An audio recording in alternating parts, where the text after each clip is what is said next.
Hey, so we take the allegations against Liz pretty seriously.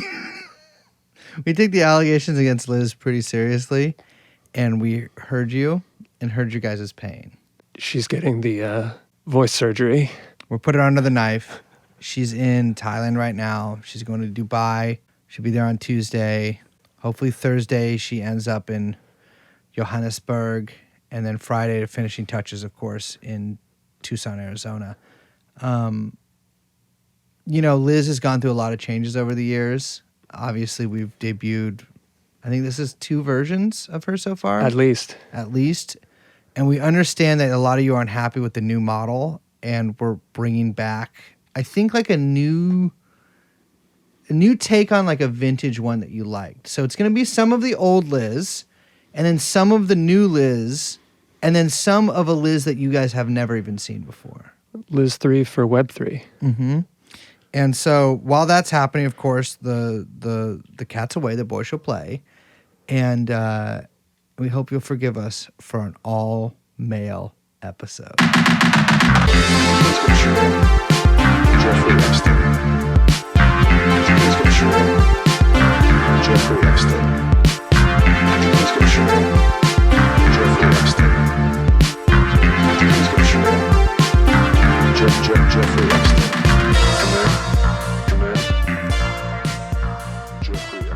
Welcome to TrueAnon. I'm Liz Franzak. And I'm Brace. And I'm Young Chomsky, producing the show. I'm a mess without her. Yeah, that's okay. Sometimes, absence makes the brace grow fonder, as they say. It's true. Liz, I feel like this has happened the last time that Liz was missing for an episode 2, where she was audibly sick on an episode before, and then just didn't show up the next time. But it has nothing to do with that. She's in the Bahamas right now. She's getting some sun. We could make the audience miss her by just leaving silence where she would chime in. So I'll try to not say anything. Liz, what did you mean by that? Interesting. You know what we should have done? It's too late now. What we should have done is just recorded the cold open and then this part as if Liz was here, just leaving the silences, and then be like, sorry, the audio got fucked up. She's cut from this episode. Yeah. I could dub in the Peanuts teacher sound. It's like there's a buzzing on our mic. We had to just cut it. Yeah, don't complain about it. It's done. Well, it's done. It's done. We upgraded the systems. Yeah. We're now using the kind of microphones we're using the exact same microphones, but we're now using kind of cables that they gave to us special. We have an all-male episode of TrueAnon. We are talking about Gerald Ford. Now, before every woman listening to this nope, that's too sexist of me. But you know what? There's no one to give me a disapproving look. But when you talk about women, Betty. Yeah, Betty Ford. I'm like, she was kind of the king crackhead of the White House until Hunter came in there. That's true. Right? He should do the Hunter Biden clinic. You should go to a Hunter Biden center if you're too tweaked out. It's for only the worst crackheads out there. I will. You will? I'll go. The crazy thing about that, and this has nothing to do with the episode we're talking about today. The crazy thing about the Hunter Biden stuff is if you, again, I've done a lot of meth. I'm not saying I've done a lot of crack, but I like crack. But the filming of it, of yourself doing drugs, is something I've just never encountered. Didn't Rob Ford do it? Rob Ford was filmed surreptitiously by a hater. Okay, so he was clearly, that is the kind of shit you'd want video of you. Yeah, You know what I mean? That's very contemporary. That's the drug use selfie. Yeah. As documentation. But Rob Ford, hanging out and fucking, what was he, speaking in patois and shit? That's the video you'd be proud of. Be look, that was me at my worst, but I'm doing my best. And I'm looking cool, and I'm jiving with the brothers.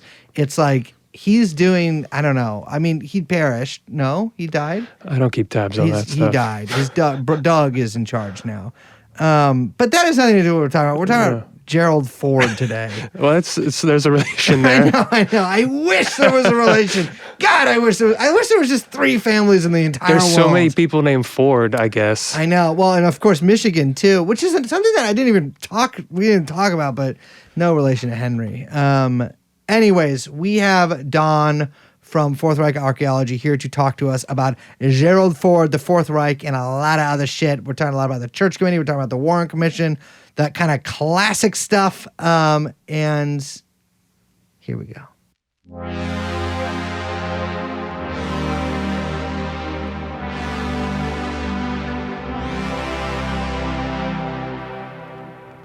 feel so naked without Liz here. There's nobody to shake their head in shame as I do another pathetic, insulting introduction for a guest. She might not even know it ever happens. She may not even know I exist. She might not even exist. But nevertheless, I shall persevere. I wasn't even meaning to record this, but now I've started speaking into the mic. Boys, I need your power. I need both of you. Put your hands in the center here. We are no more women on podcasts. Welcome to the Boys Cave. Welcome to Boys Town, Boys Zone. Welcome to Sniffies. We are talking, ladies and gentlemen, today about another little group of men that had very few women present in the room at many times. That sentence, certain words in there may have made it not make sense, and that's because there is no female presence in the room, just like oftentimes, check out how tortured this is, in the Ford White House. But that is getting ahead of ourselves. Don, welcome to the show. We have with us today in the Naval Observatory, soon to be the White House, Don from Fourth Reich Archaeology, here to talk to us about Fourth Reich Archaeology, but also about Gerald Ford. Before you stop listening, that was a real guy. I know that many of our listeners are 12 plus to 16 minus, between the 12 and 16 age range, and live in various countries in the mysterious East, such as China, both Koreas, and Thailand. But that was a real American president. We have a real American podcaster. Please, you have to start talking because I'm going to fucking embarrass myself. Hello, welcome to the show. Thank you for having me. It is great to be here with you. And I might even venture to say not only was Gerald R. Ford, born Leslie Lynch King Jr., crazy, a real American president, but perhaps the realest American president. Interesting. It is, I got to tell you, I actually did not know about the Lynch King thing until I listened to your show. I feel like I don't know about presidents enough. That one's pretty buried. That's like, there's a lot of detritus to get through before you get to that one. In fairness to Jerry, if I may call him that, even if he didn't fall out with Lynch King Sr., or Lynch King Sr. sort of fell out with a child Jerry, I would have changed that. I would have changed that. And he was a northern Republican. He wasn't a Southern Democrat. So Right. Your show is called Fourth Reich Archaeology. I feel like Mark Maron right now. You kind of look like him. Don't have you both are forbidden from talking for the rest of the show. I don't look like Mark Maron, and now I feel like a jerk for saying you're forbidden from talking. Fourth Reich Archaeology, what is it? Well, it is taking this concept of the Fourth Reich that probably many TrueAnon listeners will be familiar with. If not foot soldiers of. Indeed. That basically the idea is that, I don't think it's so much a passing the torch from the Nazis to the Americans after World War II as more of a continuity from before, during, and after the Third Reich, between the owners of capital, this network of capital that was largely built in the British Empire, the European colonial empires, gets its money into Wall Street banks and finances the rise of the Third Reich in the wake of the Versailles Conference, which, of course, was attended by some of our favorite horsemen of the Fourth Reich, both Dulles brothers in attendance in the house. And Ho Chi Minh. Ho Chi Minh up in there. Uh-huh. Edward Bernays had a seat at the table. This is one of the things about the Versailles Conference I've never understood. Did they just let you go? Because like Ho Chi Minh was pretty young back then. Like, I mean, he was like, I think he was in his 20s or 30s, but like he wasn't, I believe, a famous figure yet. Like he'd been living he'd been working in the hotel in Boston that we stayed at that had a crazy fire alarm, and our producer was the only person who went downstairs. I followed the damn rules. He followed the instructions, but nobody else did. Everybody waiting for the elevator. The pipes froze, and I knew there was something fishy with that twice in that middle of the night. But I'm like, the Versailles conference, I'm like, could you just go? Like, what was Edward Bernays doing there? Yeah, Bernays is a tricky case. I'm not sure if he got the invite through Uncle Freud. Yeah. But what the fuck would he have an invite for? We're doing this conference. There's going to be a lot of psychology. I'll send my nephew. Yeah. I don't fucking know. But the uncle of the Dulles brothers, I mean, they had a real ticket because their uncle Robert Lansing was Secretary of State for Wilson and was a big white supremacist right there with his racist boss, Woodrow, and invited the boys to come get a seat. But they were pretty active participants in, the debt arrangements and how rearmament, building a loophole for German rearmament, essentially, so that their clients, when they would eventually get back into law practice, could take advantage and finance Hitler. It's interesting. There's this sort of like, I can't remember the guy's actual name, but like his podcast, like his like nom de podcast is Martyr Made. But like he went on like the Tucker Carlson show, and there was this big sort of, I don't know what, kerfluffle about him like being like Winston Churchill was like the devil of World War II or whatever. Oh yeah. Because, and like the subtext and occasionally the text is because he fought against Hitler. But I think from like a certain perspective that there is certainly Churchill was no small d Democrat. But like from a certain perspective, like Churchill did sort of fuck that up for everybody, because the Nazis could have been, if these people were all thinking clearly, the Nazis could have actually been a great bulwark against communism. Oh yeah. And there's like just a few certain, I guess, mistakes of history. One of them being actually Hitler's, probably the Popular Front government in France, but like also in Hitler's kind of literal personal animosity towards the French and the French high command that like prevented that from happening, and just Britain loving to sign treaties. Yeah. I mean, one of the main voices in the ear of Neville Chamberlain at the Munich conference, the famous appeasement, was Montague Norman, who is the head of the Bank of England, and his best friend, like literally named each other's kids after one another and were godfathers to their grandkids, was Hjalmar Horace Greeley Schacht, the Reichsbank president and eventual Nazi finance minister. I might be misremembering it here, but was it his niece who married Skorzeny? Yeah, I think it was his daughter? It's like his daughter or his niece or someone. Maybe it's straight up his daughter who married one of our, I got to be honest, Third Reich goats, actually, but also Fourth Reich goats. A real bridge figure. A real bridge figure, Otto Skorzeny. And you know what? Not only was he one of the scariest warriors of the Third Reich, but he was also one of the greatest businessmen in Spain. Oh, yeah. Probably not too difficult. Yep. I mean, it's funny because with a lot of the Fourth Reich stuff, it's like, I think there was a bit of a like, oh fuck moment with many in the American establishment after the end of World War II, where it seemed that maybe FDR had maybe overpromised a little bit to our friend Stalin in the East, and one of the sort of Europe's heart, Germany, had been, cleaved in two, and was just unable to like serve as this bulwark against communism, which had now spread up until Central Europe and was threatening to spread in, many other, and also Western Europe as well, France and Italy, and Greece, I guess at that time too, although that's just Southern Europe. But it's not important. Not important. And to me, I'm always like, well, it's a little Johnny come lately, but they did their best in the aftermath of World War II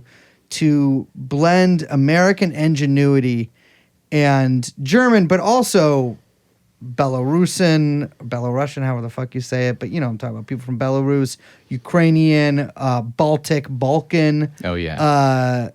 Blood and sweat and honor, such as it was, but I'm obviously making a reference to the and steel Hitler Youth slogan there, together to fight against communism. And integrated some of the ideas too, but integrated some of the Nazi ideas, but also the money and the manpower that was left over. Yes, and I think the ideas and the manpower go hand in hand because in order to plug that gap, right, the biggest gap was the U.S. had no knowledge of the USSR. Yeah.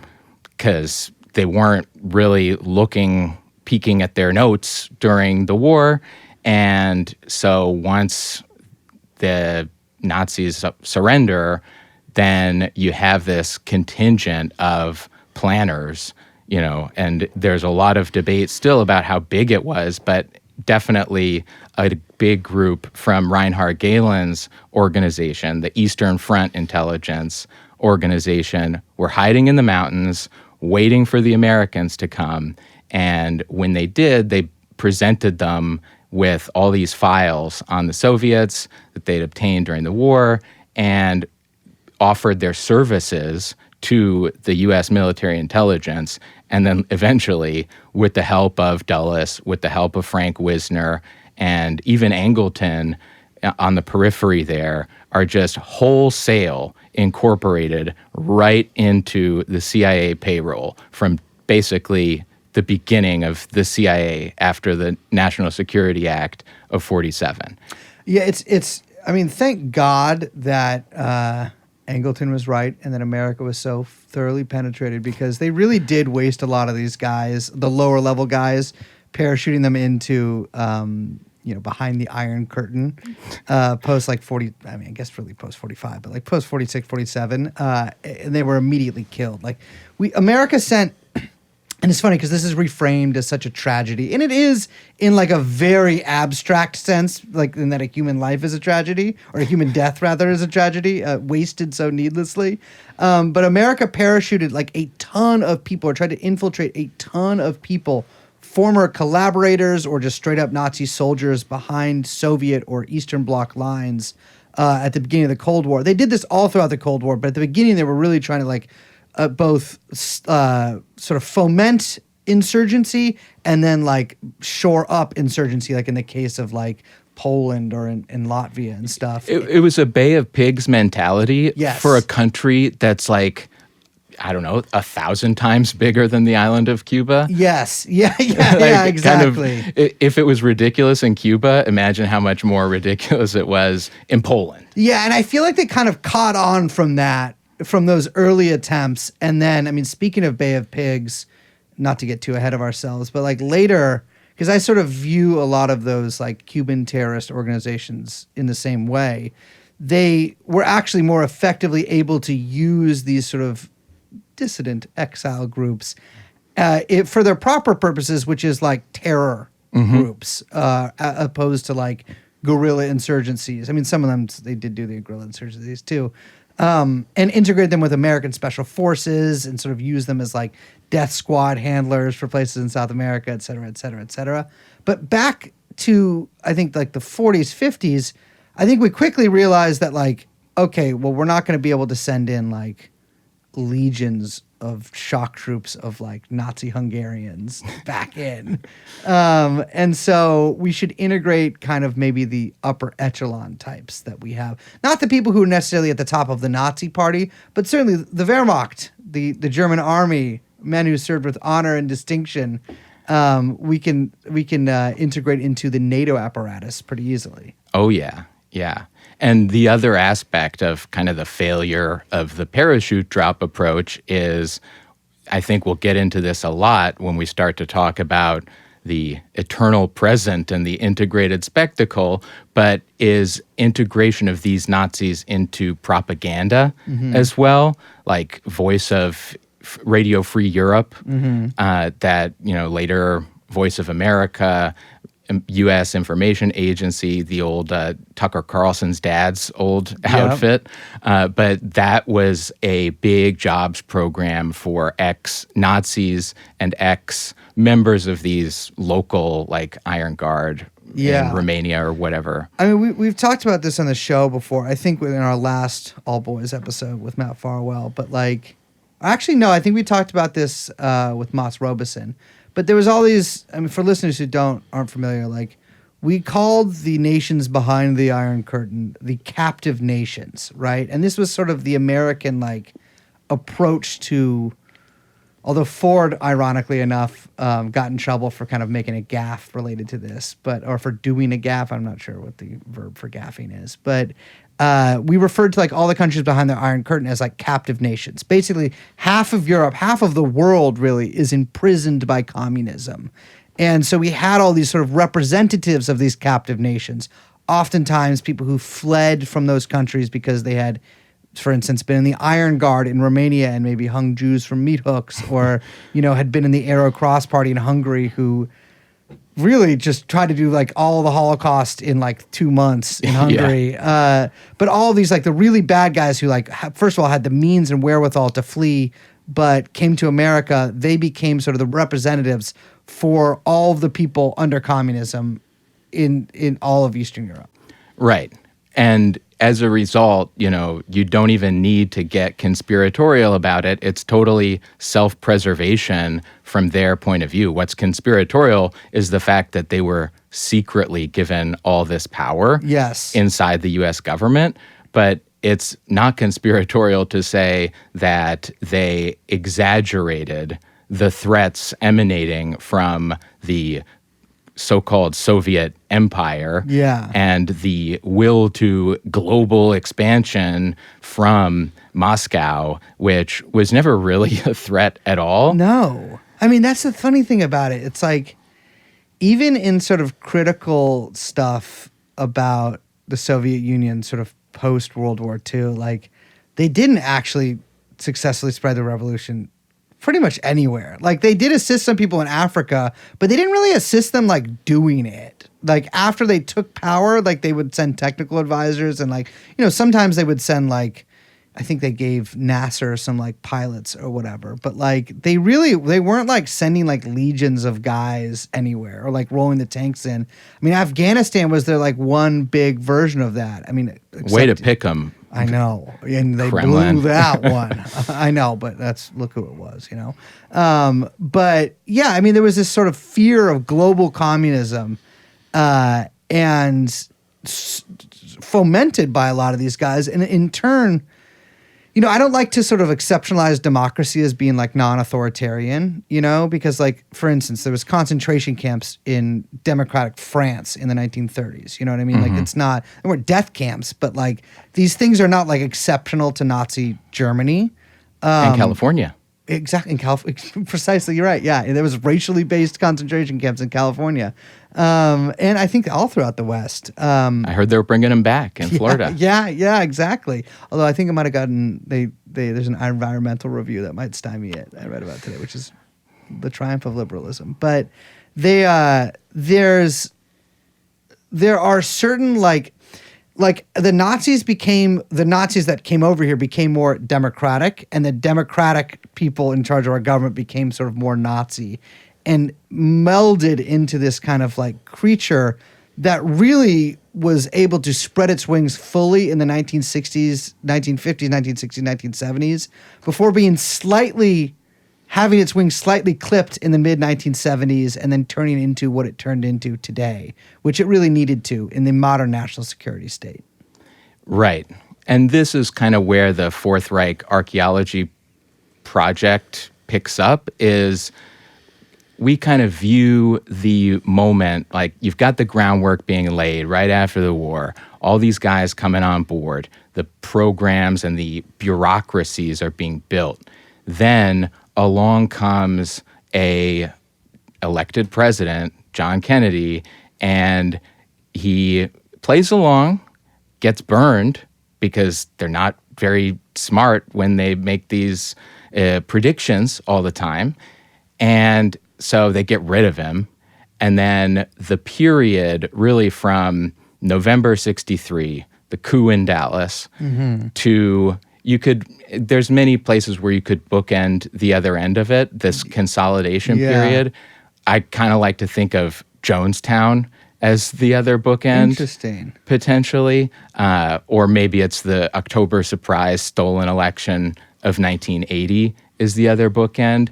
But there's a lot that happens hidden from view, which is then immediately submerged beneath an official narrative that's really crafted in real time. Like when you even say clipped the wings, that is arguable if the wings were clipped or if, as you guys were talking about with Seth Harp, the same sorts of operations just got moved around in the shell game and were distributed on a different model that is no longer so reliant on government bureaucracy, which after the revelations of the 70s is by necessity, to maintain the illusion of democratic control, subject to some additional controls and regulations and accountability. Yeah. No, you're right to say that. I mean, I sort of guess by clip the wings, I mean that like those particular institutions were set back a little bit. I mean, the CIA was damaged reputationally and did have to have a lot of the, especially the more kinetic movements from the CIA transferred over to just the straight up military, which I'm sure was not pleasant for them. But even if it was ended up in with the same results for the world, but also the presidency itself got in a little bit of trouble during the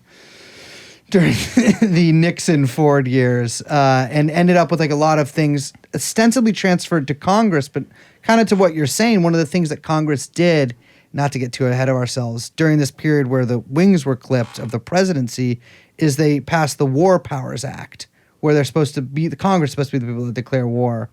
Well, as How's we can that see, working? like it ain't working out too well for them. But it's so funny because whenever something does happen, like whenever like the U.S. bombs Yemen or like Iran or somewhere, the U.S. starts bombing somebody, there'll always be like some fucking guy or like one or two people that'll be like, we got to pass like a War Powers Resolution Act, either for or against this, and then it just goes in nowhere. They need something to keep Bernie busy. Yeah. And his retirement program. Bernie and Rand Paul and a couple other people. I guess Marjorie Taylor Greene now too has become one of these Rand Paulian figures who likes to make a speech after something happens that they fail to do anything about ever. Yeah. So while we've been talking about this, you've made numerous references. In fact, sent me a copy of, I don't know how to pronounce it. It's Guy Debord? Mm-hmm. I've read Society of the Spectacle, but this is comments on Society of the Spectacle, which I've now also read since you sent it to me. And it's fairly short, although for our listeners, probably a paragraph is too long, no disrespect. And I think it is a good framework to talk about this kind of stuff. Yeah. I mean, I think the first one, a little bit maybe more inaccessible, a little bit more rambling. When he gets to the comments, so published in 1988, and maybe you could link online in the show notes, but it's pretty on point for this, describing this process, the integrated spectacle. Maybe before we launch in, I'll read this quote that I think tees up nicely the discussion of Gerald Ford and this consolidation process. So he writes, "The precious advantage which the spectacle has acquired through the outlawing of history, from having driven the recent past into hiding, and from having made everyone forget the spirit of history within society, is above all the ability to cover its own tracks, to conceal the very progress of its recent world conquest. Its power already seems familiar, as if it had always been there. All usurpers have shared this aim, to make us forget that they have only just arrived."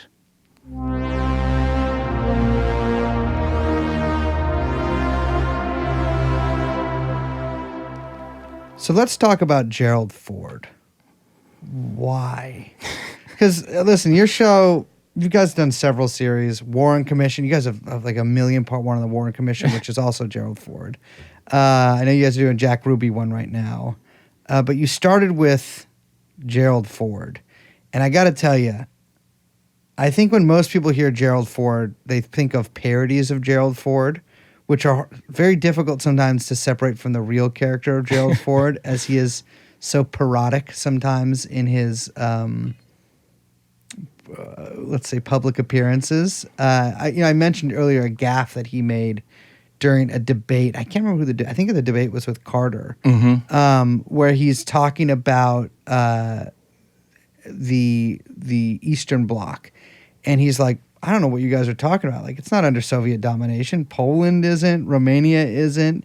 And I understand actually what he's saying there, because by the mid-'70s, especially in Romania, there were fissures between them and the USSR.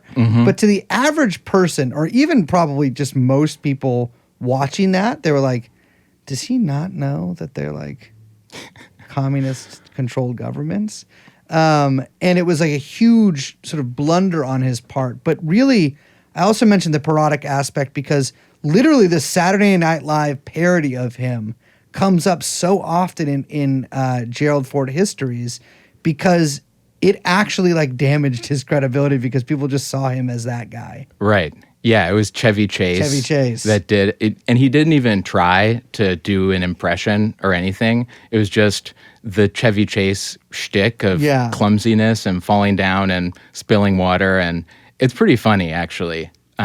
There's even, I think it was maybe the first episode ever of Saturday Night Live that they did debuted the Chevy Chase impression. And it would have made sense. Wasn't that like 75? Yeah, exactly. Yeah. So, beneath that, and it's a perfect foil, really. It's a perfect cover for this process whereby the presidency is separated definitively from the person occupying the office. Yeah. Yeah. Because if you see Gerald Ford as just a goof, just a kind of mumbling, stumbling guy who maybe he's not the most competent, maybe he's not the brightest, but he's a decent guy. He's just like somebody he's from Michigan. Yeah. He was a football player. He's not an Ivy Leaguer, although he is actually only the second president in U.S. history to have a graduate degree from an Ivy League university, which... Interesting. Like JFK didn't go to law school. The only other one that did before him was Rutherford B. Hayes, another unelected president, incidentally. He didn't go to grad school? Well, not grad school. He didn't go to Ivy League? No, that did go. That got a graduate Ivy degree. Okay, nobody else got a graduate. Like many had gone, to undergrad, Harvard and Yale and Princeton and what have you, but not an actual. He was Yale Law. It's funny because, the obvious comparison for Ford is, of course, LBJ, and because they both are kind of like goofy looking, but like. And also both became from vice president to president under unusual circumstances. But LBJ is, I think, seen as so much more of like an actual figure of his time and like, well, I guess more respected. Like there isn't like a 20-volume Robert Caro set on President Ford. Oh, no.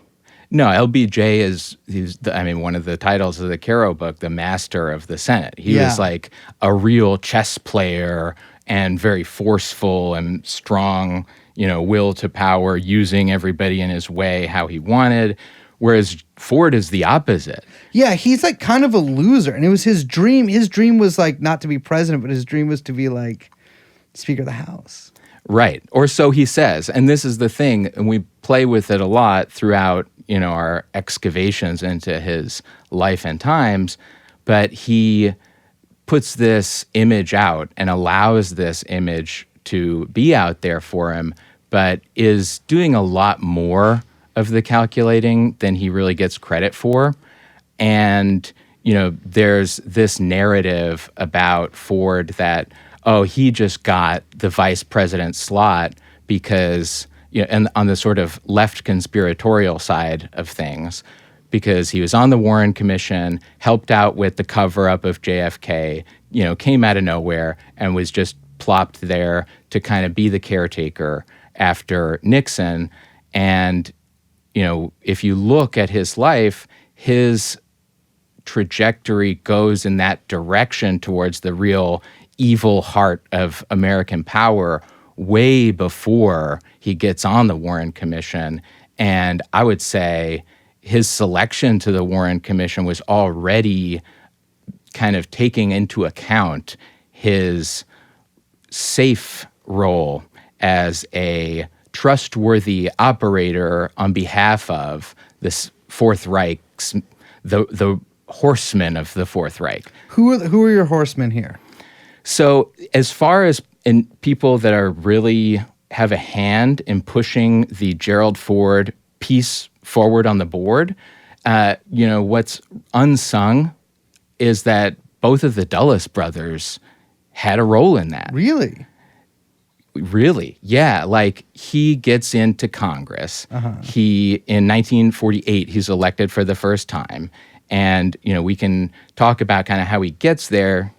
Yeah, but go on, finish the Dulles things first. But yeah, so to jump to that point in time, in, I think it's 1953, he's tapped as a member of the House Appropriations Committee Defense Subcommittee, so the military budget people, by the administration, the Eisenhower administration, to accompany John Foster Dulles on a junket to Asia. Okay, yeah. And this is a guy, the only time he'd been in Asia was on board an aircraft carrier during World War II. And so he has not a well-traveled guy, but is there under the wing of this very Nazi-friendly fella, Foster Dulles. And they go to Korea, to the DMZ. They go to Tokyo, where the operations are being run, and they see, the 53 equivalent of a PowerPoint presentation on, we ran out of targets over Korea because we blew them all up. Destroyed isn't like 80% of the just everything in North Korea? Yeah.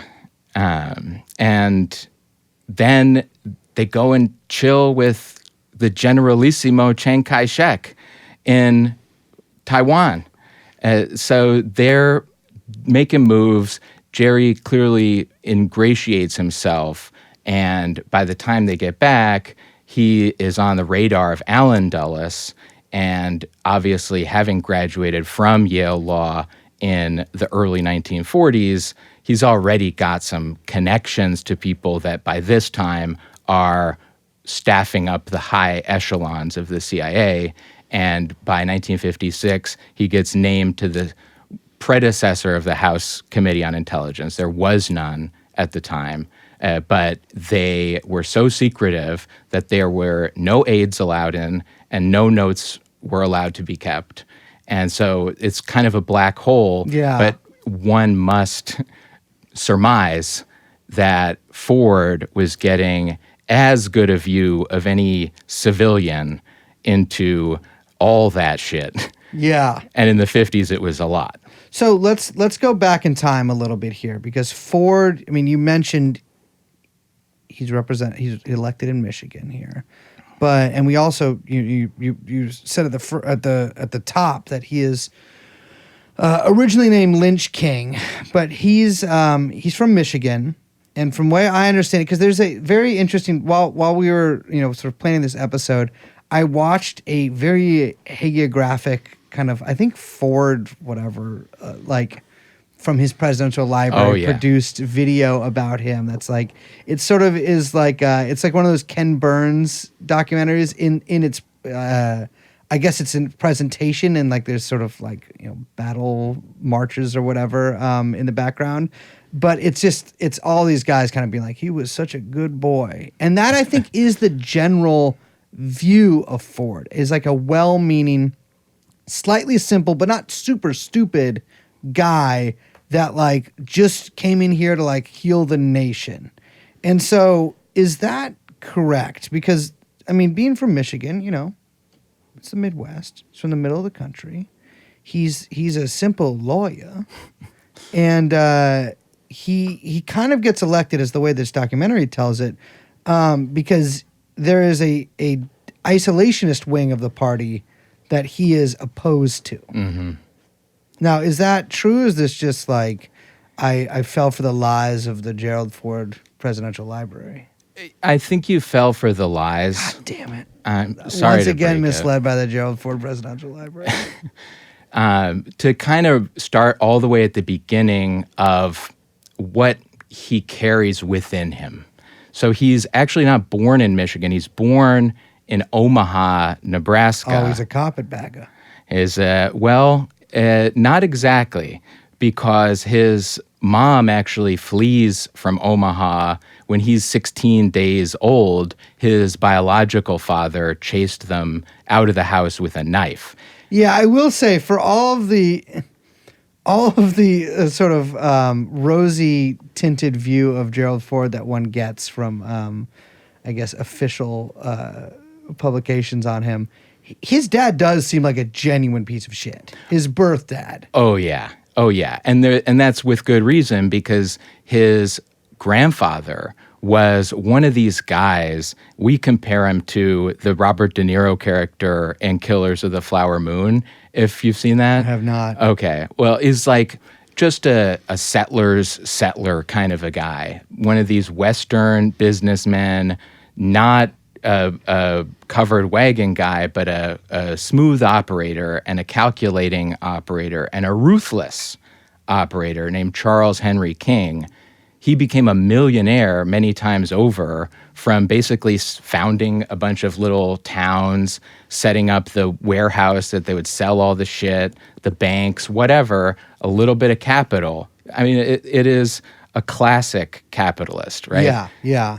Really just putting the C into the old equation and watching it grow. Yeah. And so that kind of mentality, that ruthlessness, you know, as a kid, Jerry was reportedly a bully and was a real aggressive little kid. He was a big guy. Oh, yeah. Yeah, he was a big guy. You know, he starts playing football, kind of gets a way to channel his anger. But even in high school, he's already ambitious, and he's coming from, he grows up in Grand Rapids, right? He ends up there and never remembers living in Omaha, of course. But his birthplace, his crib, the city that rears him is Grand Rapids, which is a Dutch Calvinist town.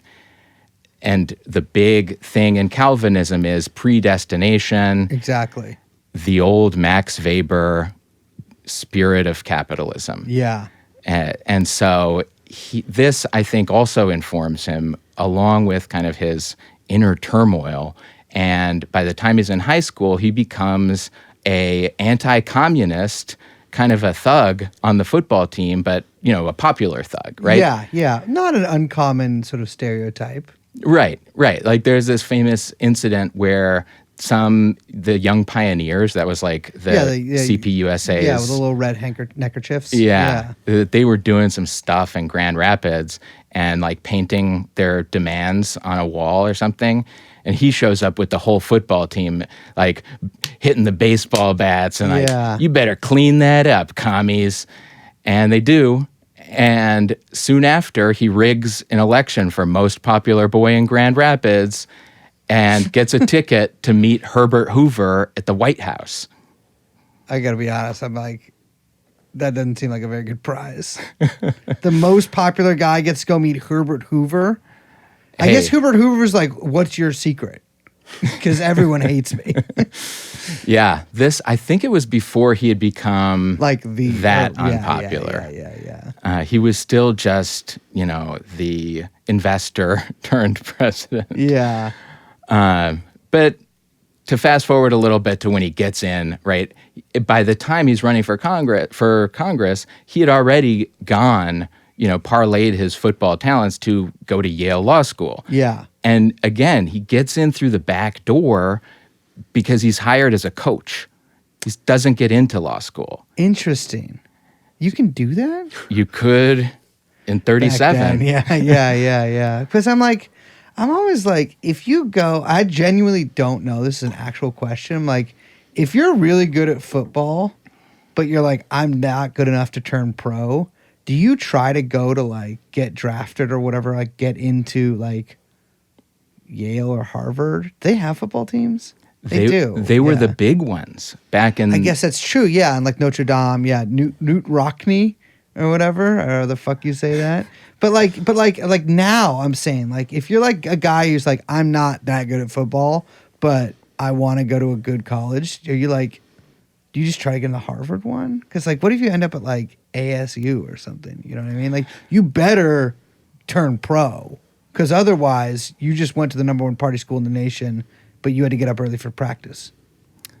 I don't know if you can do that these days. I mean, I assume so. Some of these schools, I remember with all the scandals, they were talking about reducing athletic scholarships. Yeah.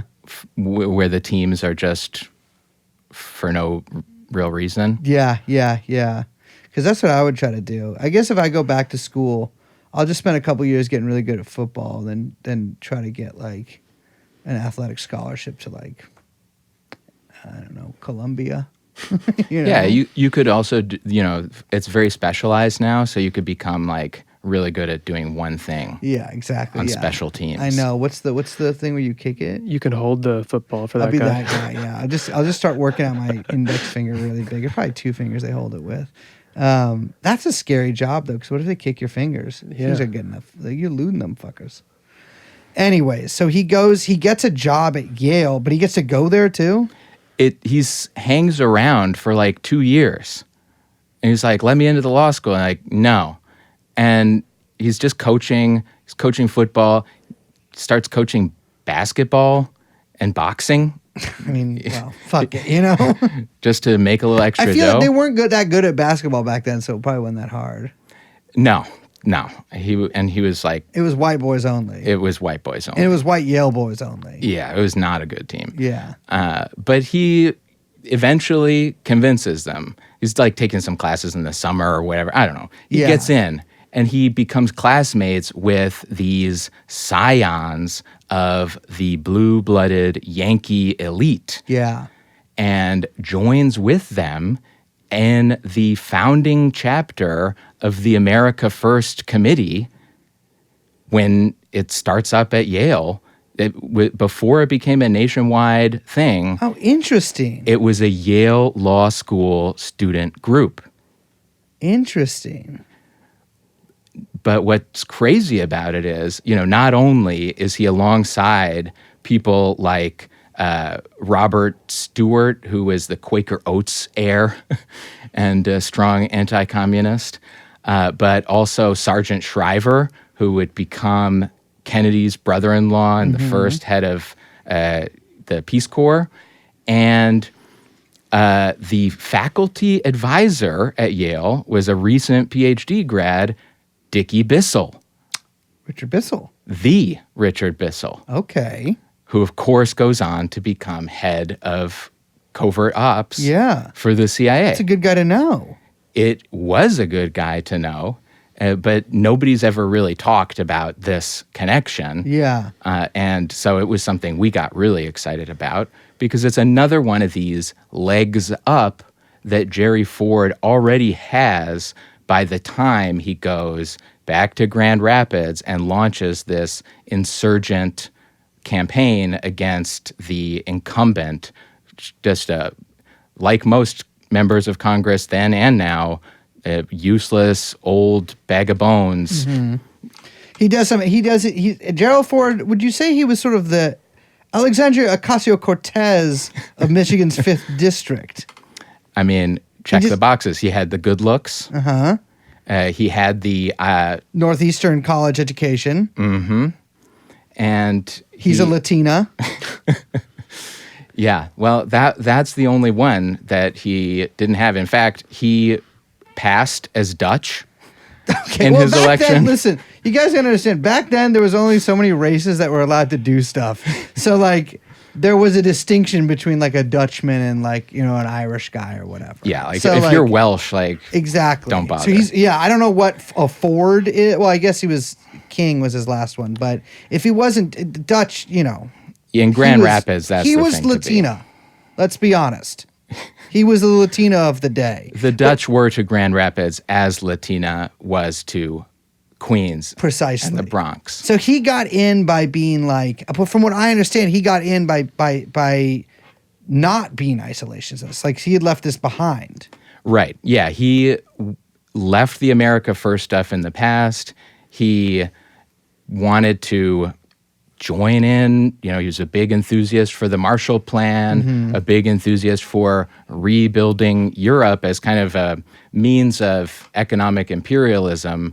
You know, again, it's not just Jerry by the sweat of his brow. His mentor and his boss at the law firm he was working at in Grand Rapids during the war was an aide to Henry L. Stimson, the Secretary of War, the same guy that sets up the Black Eagle Trust. Like this guy was another one of Stimson's aides in the same office was John J. McCloy, who would later join Ford on the Warren Commission and freed a bunch of Nazis as High Commissioner to Germany. So he's like low-key, super well connected even before he takes this leap, which, you know, not that it was a sure thing when he does run in the primary, but that in the spirit of predestination, you know, he had the signs that he was destined for greatness. One quick thing, though, is before becoming a congressman, he tries to join the FBI. Oh, yeah. Yep. That's his first job application after law school. Although there's a job that he held during law school besides coaching that I forgot to mention, which is germane. OnlyFans. Yeah. Ford OnlyFans. Kind of. Wait, really? Yeah. What was it? He joins forces. So he's going to New York City for his social life, along with many of the Yale boys, and gets connected with this woman who's a supermodel of the time. And damn, Gerald Ford? Oh, yeah. He's a looker. I guess he was better looking back then. Because I've seen pictures of him younger. Yeah, okay, fair enough. Damn. He just meets her? He meets this girl, and then she hooks him up with another buddy of hers who's a model. And that guy is a charismatic Irishman by the name of Harry Conover. That guy? She hooks him up with a guy? With a guy. She's like, meet this dude. Meet this dude. I'm a model. I've got a friend who's a model. We're all models. Yeah. She's looking good for beauty, we will pay. Jerry becomes a model too. No. Cover of fucking Cosmo. Jerry Ford was on the cover of Cosmo? No shit. This is the greatest revelation I think that's ever been revealed in podcasting. That's crazy. I have to look this up, dude. Is it out there? It's out there. Yeah, I think it was in like 40. This one where he's kissing this lady? Yep. Oh, wow. Damn, he was good looking. And they changed both of their, because it's illustrated Cosmo covers back in the day. Yeah. And so they changed both of their hair colors because they wanted a blonde woman. But that's his girlfriend. I'm looking at because, you know, obviously Cosmo is famous for like 10 ways to give an exciting blowjob. But back then it was Beginning, an emotional novel of married life by Isabel Moore. Ooh. Damn. That's actually sexier to me. Yeah, that's to me. Yeah, to me too. Wow, interesting. And so he's in his little naval uniform too here. Well, that blows my mind. So he was doing a little bit of modeling. And he goes into business with the guy, Harry Conover, gives him seed money. Pause. And it becomes like the biggest, most successful modeling agency in New York in the 40s. He invents the term cover girl. I wish you were about to tell me that Gerald Ford started Ford Modeling Agency. Oh, no. I know that he didn't, but I was really hoping that was going to lead there. I wish. Interesting. They invented CoverGirl. Yeah. And Jerry's kind of a silent partner in the whole thing. Yeah. But there is a pet theory of mine, and let's have it. That he's got all these models, this stable of models. One of the ways that they were marketing the modeling agency was bring the girls around to parties with rich guys, as you know very well. That's Sylvia Plath talks about this. A classic, and I mean, it continues to this day with your Casablancases and your Brunels and your Epsteins and everything. But my pet theory is that the Jerry Ford, Harry Conover modeling agency was providing some companionship for these blue-blooded Yankees at Yale. Interesting. Further firming up that Jerry Ford spot in the limelight. This literally is what the bell jar is about. Like Sylvia Plath might have hooked up with Gerald Ford, although I don't know about the timelines there, but judging from the things she talks about, it seems like fairly around the same time period, although probably 1950s. Anyways, damn. So he goes back and he's like, I'm running for Congress. And he wins. He wins. He gets into Congress. Yeah, he's in. And this is where the FBI thing, I think, because he gets rejected from the FBI. He gets rejected, but they send him this letter that's signed by Hoover, I think. And it says, we'll keep your information. We'll keep you, and we'll let you know if we have use for you. And he's so happy about that and stays kind of in the FBI camp, the pro-Hoover camp for his life. Well, speaking of, what is his first bill he sponsors in Congress? Raise the director's salary. Throw some bones at old Edgar to go and bet at the racetrack. I mean, he needs some new agent provocateur or whatever to wear. But I will say, Ford is, I think, oftentimes sort of portrayed as a dumbass. I'm like, if you are trying to like move the pieces around, I get into Congress, my first thing is be like, everybody who's influential, we're raising their salary. That's my bill. Because even if it fails, they know that you still went to bat for them. Right. But what is his like impact in Congress? Like, is he like is he one of these guys who's like, is he an AOC? No, I mean, he's not really high profile for the decade of the 50s. He's more focused on relationship building than on doing spectacular things. So he is office neighbors with JFK in his first term. Two handsome devils. They walk side by side every day to the floor and back and chat and, become pals. He becomes pals with Nixon and even invites Nixon to stay at his parents' place in Grand Rapids. Could you imagine how good it would feel to just fucking wake up in the morning and come downstairs and there's Richard Nixon, Gerald Ford's parents, old Jerry's out maybe cutting some wood in the backyard, everyone's eating cottage cheese, and you're just like, this is home. This is home. Mrs. Ford, this pineapple is fresh. I asked for it canned. That's pretty good, Nixon. Because the jowls, they inflect his vocalizations in such a way, but they always seem to have.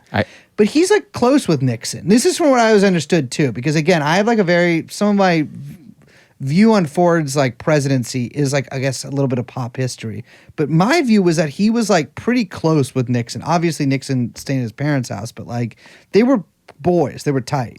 Yeah, they were boys. I mean, they are very opposites in personality and upbringing, but I think Jerry must have recognized, like, this guy's a fucking psycho. Yeah. He's going places. Yeah.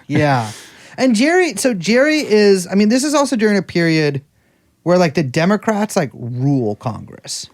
Not quite. Really? Okay. In the 50s, it's still pretty Republican, kind of switching back and forth.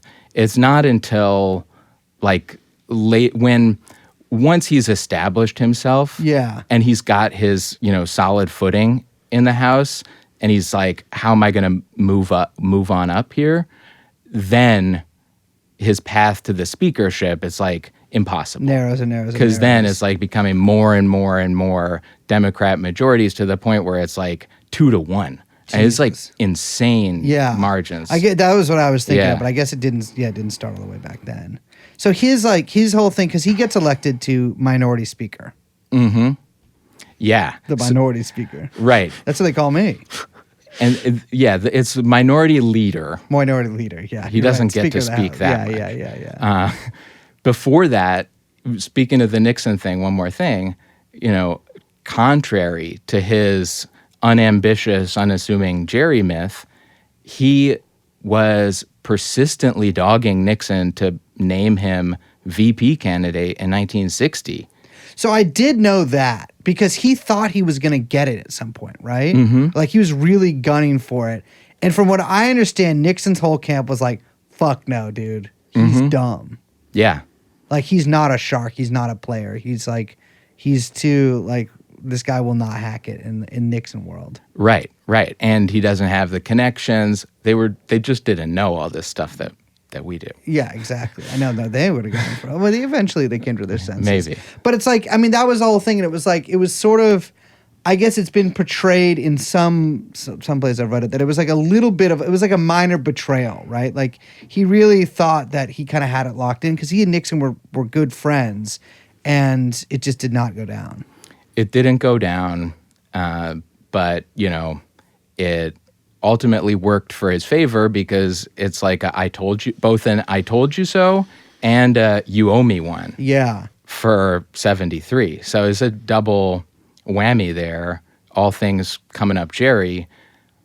You mentioned his ascent to the minority leadership position, and this is where our other Reichsman of the new generation enters the scene, which is, of course, Donnie Rumsfeld. We love him. So Rumsfeld is, I mean, that's the beauty of Ford, is that Rumsfeld is like kind of his guy. Like they're friends. Oh, yeah. And it's weird. Like Rumsfeld is like 19 years younger than Ford or something, or like 20 years younger. He's got to be pretty young then. Yeah. Definitely not a veteran of the World War II. No. And he gets elected for the first time in, I think, 62. And right after his first term, he's like got the lay of the land, Rumsfeld, wrestling guy and really hands-on trying to start a revolution in the Republican Party. And he sees Jerry Ford as his ticket to doing that. And this is important because in 65, Rumsfeld leads the charge in this group that call themselves the Young Turks. I believe there's a media company that's named after Rumsfeld's congressional subgroup. Yes. And of course, Kemal Ataturk, the famous time traveler, saw how goated Rumsfeld was, goes back and is like, we got to get the viziers out of here, and names his group the Young Turks as well. Right, but it was all Rumsfeld original. All comes from Rumsfeld. I mean, it is really funny. I feel like now the world's too woke for shit to be named the Young Turks anymore. Like the Young Turks media organization was like the last thing that can be named that without people being like, didn't they do the Armenian genocide when it's starting? And yeah, because it's usually just like it's a group of sort of young guns who are like revolutionizing an existing order. Yeah. And it's, kind of finalizing this shift to internationalism over the isolationism of the past. And, to be clear, like isolationism, it meant like, let's not do the Marshall Plan. That was the big divisive issue about isolationism in the late 40s. Yeah. But by the 60s, it's let's do aid, foreign aid. Let's not be so racist, and maybe we can win, let's be more racist and, try to break off some of the Dixiecrats in the South. And stuff like that. But Rumsfeld, even in that campaign, you see how he is acting like the pushman behind Ford. Like, he's telling him, like, Jerry, you got to fly over to this place. You got to fly back to Washington. You got to do this and this other thing. Like, really orchestrating and stage managing the rise. And, that is, of course, by that time, Jerry was fresh off the Warren Commission, so he had really made a name for himself at the national stage and was ready to go. What was Jerry's tenure on the Warren Commission like? Because I know that he was let's say, a conduit for the FBI during that. That's something that's sort of later revealed, is that he was meeting with the FBI and basically telling them what went down during the meetings. Yeah, exactly. And he essentially was Hoover's mole. Yeah. And passing information. And he was also a real go-along with Dulles and McCloy. The three of them kind of became a pod. Dulles obviously was exercising the most influence over the direction of things, and Jerry was just going along with it. I mean, it's almost comical, Jerry's intervention. Like, when they all go to Dallas, he was doing the Lee Oswald, like, run up the stairs with a stopwatch, like, doing the walk across town and shit, like, this athletic guy in his suit and tie. Yeah. Like, well, if I can do it, I'm sure that he, a man 20 years my junior, could do it. Yeah. And then when it gets time to file the report, he's, like, looking over it, and he makes one of the last edits to actually move the description of the entrance wound in the back, to move it like a little bit higher on Kennedy's back so that the trajectory of the single bullet would look cleaner. Because, the entry is like 4 or 5 inches below the collarbone or something like that. And it comes out the necktie. And so it's like, how did it go from down to up if it's Magic coming bullet. from 6 floors in the air? I mean, I'm sure you've seen the internal diagrams. It bounced off the ribs, it went back in. And, it sort of just, it did like a loop, Looney Tunes style. That was in Connolly. But in JFK, it was supposedly clean in, clean out. And it didn't, like, map out at all the way that it should have. Yeah. So he's like, you know what? Let's just move it a little bit up, and that way, we won't get so many questions. Interesting. So Rumsfeld and Ford are kind of like inseparable after this. And Rumsfeld also, I think this is notable because of some of the stuff that happens a little later in this story. Rumsfeld is famously like an acolyte of Milton Friedman. Oh, yeah. Which is a bit of a Young Turks thing going on with him too there. And he's helping Ford along. Nixon obviously did not become president. JFK did and then stopped being president. LBJ, president. And what is Ford doing during this time? He's biding his time. He's trying to pool together a Republican majority in the Congress and thinking strategically about which districts can we break off, and he's traveling around a lot. This is another thing about Jerry Ford and kind of the myth versus the reality. He has this image as the great family man, but during this time, he's really leaving his wife, Betty Ford, alone with their 3 kids all the time. And this is when she develops an addiction to pills and to alcohol. And so Jerry is doing everything but, keeping an eye on his family. Yeah, I was wondering. It's so funny because Betty Ford is like more famous than Gerald Ford just because of the Betty Ford centers. Which, like, do people go to are those still around?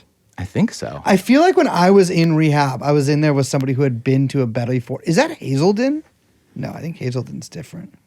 But the Betty Ford centers are like it's God, man, he and Carter are so alike in certain ways. But like, Betty Ford was a crackhead. I mean, she wasn't, crack hadn't been invented yet, to be clear. She was like, but she was addicted to like barbiturates, I think, and opiates. And she was a drunk. Yeah. The pills, I think, were a big piece of it. She had some surgeries, and then later she has cancer. And so she's, the classic like prescription to abuse pipeline. And, she's also much better person than he was in a lot of ways. Like, she pushed his policies in a lot of areas that cost him politically. Rumsfeld fucking hated her. I bet. And Cheney, like, would scream at her and stuff. So she's not, I would want to get fucked up if I had to deal with those two assholes too. She was famously pro-abortion too. Yep. Which, I mean, Republican Party election, fucking difficult. Pro-abortion, talked about, it wouldn't be the worst thing in the world if my daughter had premarital sex. Yeah. Like, just kind of your standard positions of the modern woman, which had no place in the Republican Party at that time. Yeah, or certainly today. not for the first lady. Yeah. So he's kind of biding his time, running around countries. It's like Betty goes, drink 2 quarts of rum and hang out with the kids. Is he like, what is he plotting at this point? Just to try to get a Republican majority in the House? Yeah, it's unclear exactly when he realizes that that's not going to happen anytime soon, but it's not going to happen. Yeah. And so You still got to try, I feel like. You know what I mean? It's like, you can't just be like, there's no road to victory. If you're like, they always do this, right? Like, once one side gets schlonged, it's like, you kind of got to send your guy out on like a listening tour. Like, I mean, they've been getting schlonged for a little while, but he had to do something. Yeah. Yeah, so, he's keeping his relationships. He's keeping his contact with Nixon. At this time, also in mid-'60s, he gets a phone call from then Senator Prescott Bush, who says to him, "Hey, my boy, George, just got elected to Congress. How about giving him some plum spots?" So he's using his position as minority leader, and he uses it, for one, to plug George H.W. Bush onto the Ways and Means Committee and get him a leg up in the Congress. And you got to imagine that there's other types of favor trading going on as well. He does not get himself onto the Nixon-Agnew ticket, where Nixon famously called Agnew his assassination insurance. Yes. And it is like smart because like nobody wanted Spiro Agnew to be president. No. And so it was like that. And I think there's a quote I actually just read about Nixon talking about it. But it is like kind of I think that saved Trump in 2016 as well. It's like Pence can't be running the show here. Yeah. No. But yeah, Nixon wins in 68. Mm-hmm. Spiro is VP.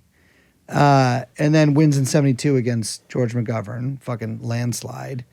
And then, but of course, famously hit with 2 big scandals. One involving Spiro Agnew, which is the bribery scandal. Mm-hmm. And then, of course, Watergate. Yeah. And the Agnew thing, it's funny because it's another one of these myths that just covers up what really happened. Jerry Ford, old innocent Jerry, in the background, and he's picked because of his clean hands, goes the story.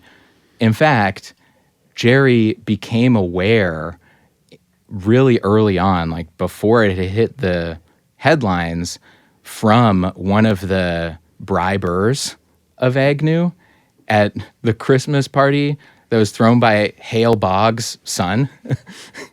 So Hale Boggs, had been on the Warren Commission with Ford, was a good friend of his, just died in 72 in a suspicious plane crash after basically calling for the prosecution of J. Edgar Hoover. Uh-huh. Coincidence, I'm sure.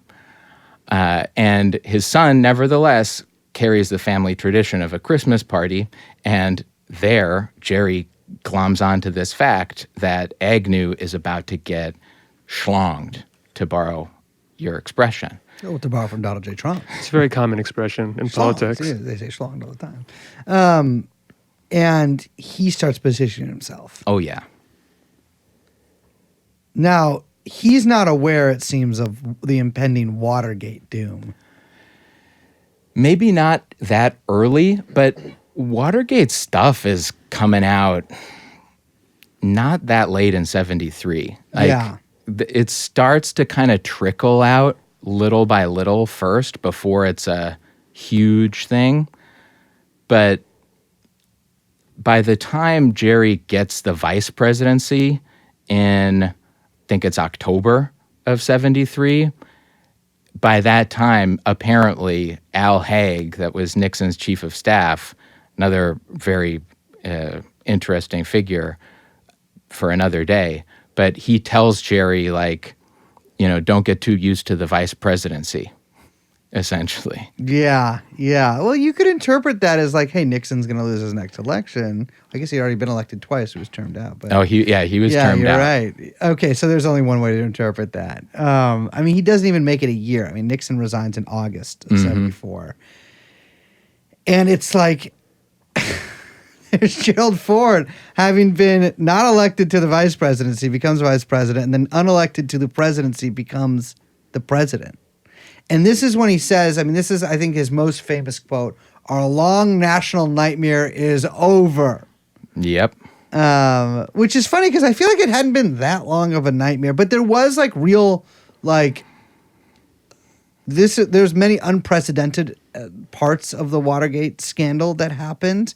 And like, namely, one of these things is like Nixon's resigning, but is he going to be prosecuted? And that's sort of one of the other things that Gerald Ford is known for, is the non-prosecution of Richard Nixon. And, I want to get to question you about that, because there's obviously, at the time, a lot of contemporary questions about, was there a deal made? Mm-hmm.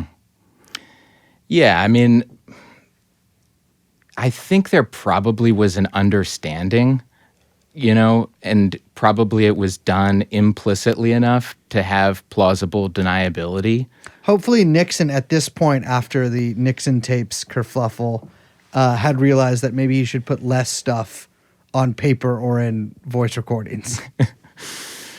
Yeah, that was a big backfire. And of course, the deeper history side of Watergate that we'll be getting into in a future series within a series, I'm sure. But Alexander Butterfield, the guy who set up the tape system, is alleged to have been a CIA agent. Yeah, I mean, there's that. We've never done. I don't think we've talked about Watergate in some episodes. We've never done like a straight Watergate episode, but like there is this sort of narrative of Watergate that it's very much like basically a CIA operation to take out Nixon. Yeah, I think there's something to it. I think there's something to it, but it's not clean. Like none of this stuff is clean, and the whole reduction of everything, and this kind of gets into the bigger picture, but the pinning the blame on the CIA alone stuff is also shifting the focus away from, say, the Office of Naval Intelligence that might have had their own shit going on, or the FBI, or any of the other litany of intelligence agencies that are active at a given time. Yeah. Which, by the way, like tripled now. Oh, yeah. But nevertheless, Nixon is taken out. He flies off in the helicopter. And where did he fucking go? I always wondered that. I'm sure I could easily find that out. But like Nixon just takes off in a chopper. Where the fuck did the chopper land? Just at the airport and he got on a plane? I mean, I don't think it could have gone all the way back to California. Exactly. So, like, he just took a chopper to the plane. Well, what are you going to do, drive? It's the president. But, well, not anymore. Now he's just a private citizen. Ford becomes a president, and this is really where the narrative of Ford that we all know and love comes out, which is that he's the healing president. He's there. He's not very smart. He's not very good at being president, but gosh darn it, like he healed the nation. And the number one thing that people point out as to his healing abilities is the fact that he just didn't prosecute the president who was just caught doing a bunch of crime. And I never understood that. And it's funny because every time I was reading a bunch about it over the past few days too, you always see people being like, you know what, mea culpa, like I was for prosecution in the 70s, but now I realize that it was the right thing to do to not prosecute Nixon. I'm pretty sure the right thing to do would probably be to hold the president of the United States to some semblance of the law. Right. That's the thing. I mean, his official excuse is just, it's grabbing all the headlines, it's distracting, and it's not enabling me to govern the country because all anybody cares about is Watergate. But it's like he's presenting it as a false choice between spinning your wheels about it and like trying to stage manage it, like to sweep it under the rug versus just a clean pardon. When the third option that you mentioned, like, sorry, Dick, like your head's going to roll right now. Yeah. That was just off the table, not even considered. And it's just interesting. I mean, and I could be just completely wrong here, but I'm like, was there a massive like constituency for like free Nixon? Like, you know, I mean, it's that's the thing. It's like, it seems like he'd been pretty cleanly caught in some ways. And at least there was room for prosecution. I mean, certainly he thought there was. And just nothing happened. It was just there was a total pardon. Yeah. I mean, I think the pro-Nixon constituency consists of the big money guys that had always backed him and the intelligence community, in as much as part of what the Watergate scandal kind of covered up was Nixon's own battle with the CIA. And that revolved in turn around a lot of questions about the Kennedy assassination, which Nixon himself had a lot of questions about. I mean, there's also, one can't like separate this from some of the foreign policy that was going on during Nixon, then also continued into Ford's, right? Like Nixon saw eventually the winding down of the Vietnam War, and then a certain level of détente with the Eastern Bloc. Mm-hmm. And then, of course, very famously, the not opening up of China, that's later, but like the meetings with China in the 1970s and diplomatic relationships established under the aegis of the very Chinese Henry Kissinger, who stayed on during Ford, as did like a lot of Nixon people. And, there was a lot of criticism of that, of both détente and of the relationship with China coming from all parts of the political spectrum in the U.S. Yeah, I mean, to the extent that the old heads at the CIA were still around in the 70s, like especially the circle around Jim Angleton, they were absolutely convinced that the Russia-China split was fake. Yeah, I know. That's the funny thing. Like, they all thought it was like this insane, like, huge ruse that, like, and like, listen, not to discount, like, there was a lot of pretty spectacular sort of Soviet disinformation campaigns and I guess like coups, not literal coups, but like spy coups. Like they pulled off some pretty spectacular operations. That literally faking a diplomatic and political rift between the two largest countries on earth. I don't think that's within anybody's capabilities to pull off. Like that would have been like, that's like storybook shit. They really did have a major falling out.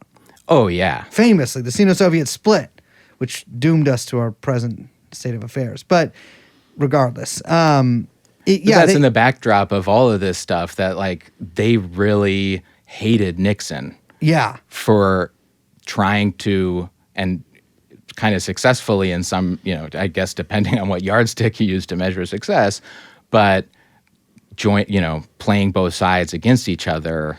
Yeah, I mean, listen, we saw China become like within China, the American sphere of influence kind of become one, especially in places like Africa, like which will with Ford, Angola, but also a lot of all over the world. I mean, we saw this happen with Cambodia and Vietnam as well, where the Chinese and the Americans would end up, and fucking Afghanistan would end up supporting the same side, and the Soviets would be sort of on the opposite, usually more, I guess, left-wing side of things. And Nixon, I mean, for all that the CIA might have disliked him, that was a smart move if you're thinking about American hegemony. Yeah.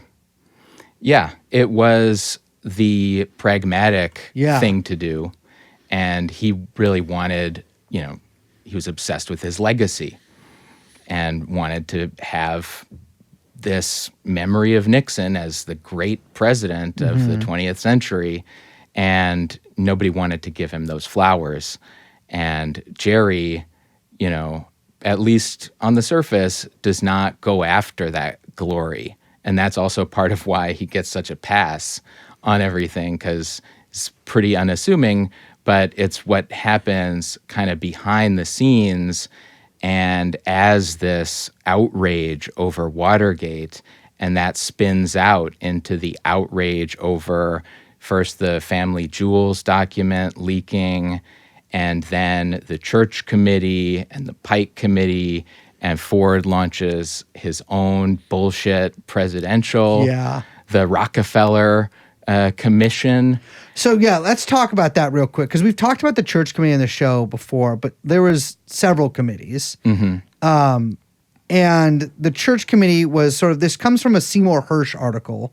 He wrote about, what was it? I guess it was Operation Chaos, but he wrote like about one aspect of it. And then in the New York Times in like 1974, that gets picked up and it sort of spins out into, I think, what was it about the spying on ramparts? I don't remember. But and then it become the Church Committee, which is a congressional committee, is formed. But in order to sort of preempt that, Ford, whose vice president is Nelson Rockefeller. Right, which we didn't mention, but that's another... he's got a Rockefeller another big one. But he launches the Rockefeller Commission or Committee. I think it's commission. If the Church Committee has ever been accused of being a whitewash, the Rockefeller Commission, rather, I don't think pretended to be anything but. It was like literally like explicitly said, like, do not... Like, it was a staged managed commission about the abuses of intelligence agencies. Yes. You even have anecdotes about Dick Cheney with the quote-unquote final report, just ripping pages out. So I want to get back to Cheney in a second, but so basically Ford tries to preempt the Church Committee by doing the Rockefeller Commission. It doesn't work. The Church Committee still happens.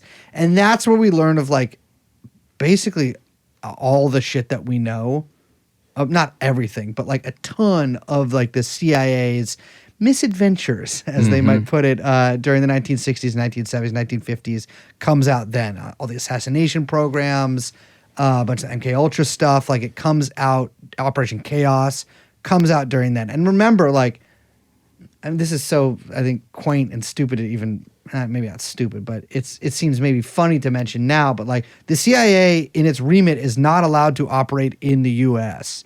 And then it turns out the CIA in its, barely less than 20 years of existence up to that point had been operating a lot in the U.S. A lot. And this was like, there was this interesting sort of, there's this narrative of like the CIA got tamed during that point. So sort of what we were talking about earlier. Yeah. Because you had William Colby basically having to resign. Angleton's out a little before then. And the CIA is sort of like chastened. Now, obviously, with hindsight, we know that a lot of that stuff was just dispersed or dispersed. But also dispersed to other agencies within the government, like a lot of the espionage stuff, a lot of the domestic spying stuff. I mean, a lot of that was the FBI anyways. And it was sort of it ended up being, it wasn't like a whitewash, but in some ways it was. A limited hangout. A limited hangout, you might say. Yeah, exactly. An actual correct usage of the term limited hangout. Yeah, the OG limited Yes. hangout, perhaps. And this was coming at the same time as the executive was also under fire. And a big proponent of a really strong executive was somebody who was working in Ford's office at the time, which was Dick Cheney.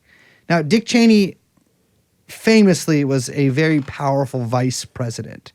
And we were talking, I can't remember if it was during this show or before the show, but we were talking about how it seems like Cheney and Rumsfeld, for that matter, learned a lot about what they wanted to do when they were maybe going to be in power later during their tenure in Ford's office. Because, again, Ford becomes president after the resignation of Richard Nixon, the end, of course, the resignation of Spiro Agnew. And so the executive branch is pretty fucking tarnished at this point. Oh, yeah. More than it had been since Teapot Dome. Yeah, exactly. Like the century before. Yeah. And so what is Cheney learning during this time? So much. Yeah, he is learning a lot. I mean, it really is like these guys, and you mentioned like Rumsfeld, an acolyte of Milton Friedman, of Leo Strauss, the whole Chicago School of Economics. That's his district. I mean, he's on the north side, but even while he's in Congress, was going to their seminars and was sidling up and really studying the ropes for what would be the neoliberal economic model. And that requires, as it did in the case of Chile, where it was first implemented on a massive scale, a dictatorship, essentially. So the diffuse executive power and the weakening of the executive, which is not only a consequence of Watergate and Nixon, but also, and this goes back to what you're saying, like, was the nightmare that long?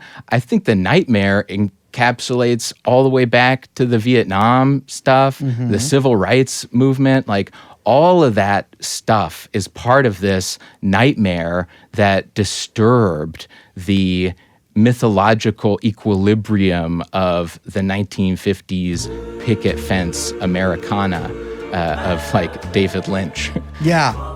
I mean, that's sort of it's Ford by like accident.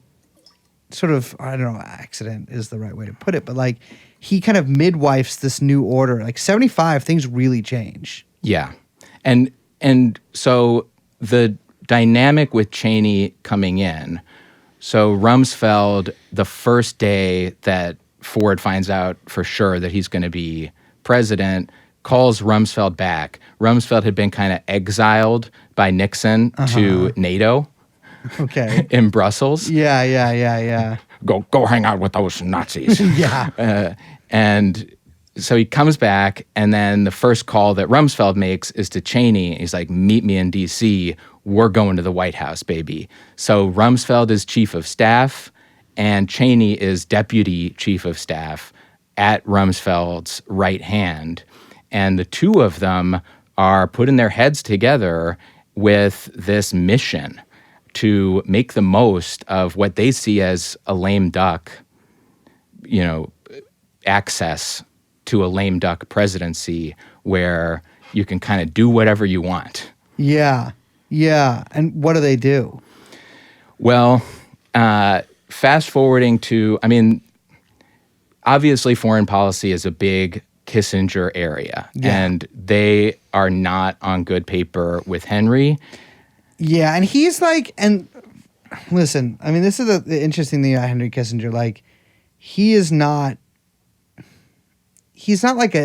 different than a lot of these guys. I mean, for all of his faults, and there are many, Kissinger did have his own fucking thing going on. He was not like a neocon. Right. He very much not a neocon. Certain of his ideas and strategies are picked up by the neocons later, but he's a target for ousting. Yeah. Like Rumsfeld and Cheney, they want to get rid of Kissinger because he is in their view, too focused on détente, too weak on great power confrontations, not willing to use the Russian menace and too focused on kind of what they would have seen as like pussyfooting around in the third world kind of a thing. Yeah, yeah.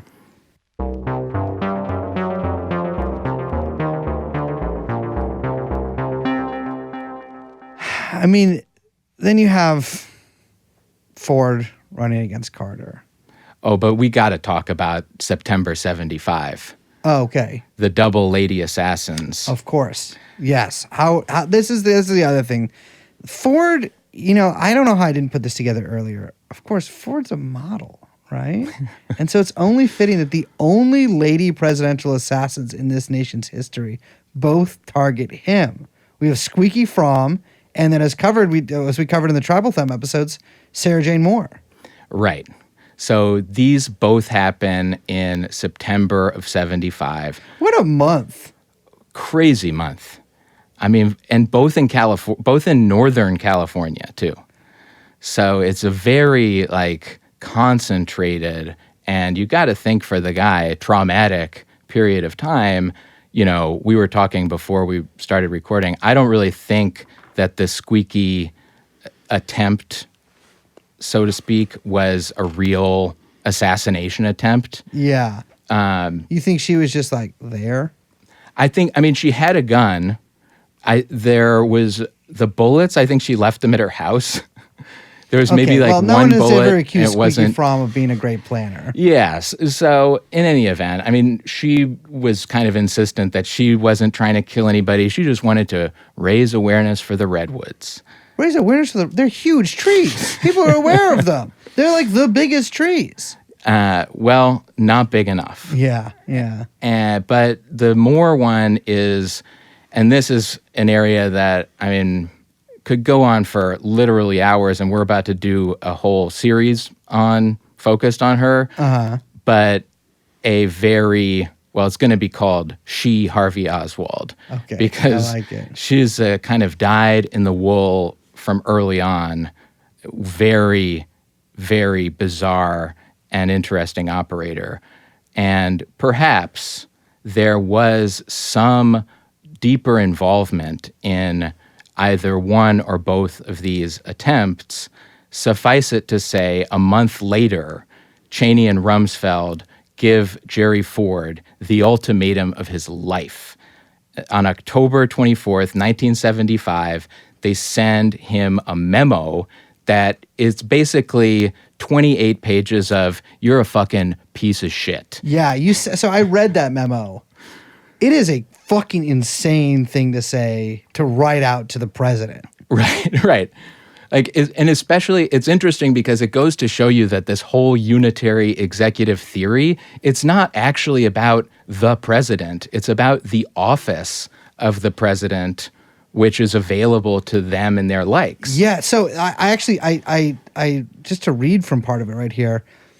I mean, Cheney and Rumsfeld are writing this to the president, President Ford.